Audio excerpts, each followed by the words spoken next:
ഒന്നാം വായന. അക്കാലത്ത് സാമുവൽ ദേവാലയത്തിൽ ദൈവത്തിൻ്റെ പേടകം സ്ഥിതി ചെയ്യുന്നതിനരികെ കിടക്കുകയായിരുന്നു. അപ്പോൾ കർത്താവ് സാമുവലിനെ വിളിച്ചു, സാമുവൽ, സാമുവൽ. അവൻ വിളി കേട്ടു, ഞാൻ ഇതാ. അവൻ ഏലിയുടെ അടുക്കലേക്ക് ഓടി. അങ്ങ് എന്നെ വിളിച്ചല്ലോ, ഞാൻ ഇതാ വന്നിരിക്കുന്നു എന്ന് പറഞ്ഞു. ഏലി പറഞ്ഞു, ഞാൻ നിന്നെ വിളിച്ചില്ല, പോയി കിടന്നുകൊള്ളുക. അവൻ പോയി കിടന്നു. കർത്താവ് വീണ്ടും സാമുവലിനെ വിളിച്ചു, സാമുവൽ.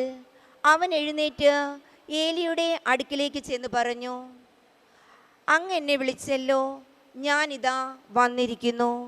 ഏലി പറഞ്ഞു, മകനെ, നിന്നെ ഞാൻ വിളിച്ചില്ല, പോയി കിടന്നുകൊള്ളുക. കർത്താവാണ് വിളിച്ചതെന്ന് സാമുവൽ അപ്പോഴും അറിഞ്ഞില്ല.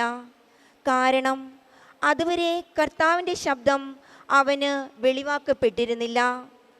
മൂന്നാമതും കർത്താവ് സാമുവലിനെ വിളിച്ചു. അവൻ എഴുന്നേറ്റ് ഏലിയുടെ അടുത്ത് ചെന്ന് പറഞ്ഞു, അങ്ങ് എന്നെ വിളിച്ചല്ലോ, ഞാനിതാ വന്നിരിക്കുന്നു. കർത്താവാണ് ബാലനെ വിളിച്ചതെന്ന് അപ്പോൾ ഏലിക്ക് മനസ്സിലായി. അതിനാൽ ഏലി സാമുവലിനോട് പറഞ്ഞു, പോയി കിടന്നുകൊള്ളുക. ഇനി നിന്നെ വിളിച്ചാൽ കർത്താവേ, അരുളി ചെയ്താലും അങ്ങയുടെ ദാസൻ ഇതാ ശ്രവിക്കുന്നു എന്ന് പറയണം.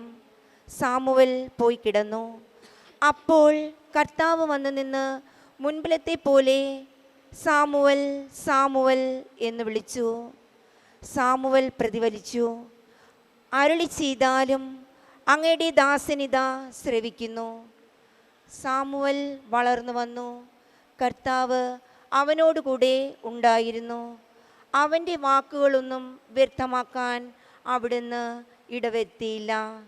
കർത്താവിൻ്റെ വചനം. ദൈവത്തിന് നന്ദി.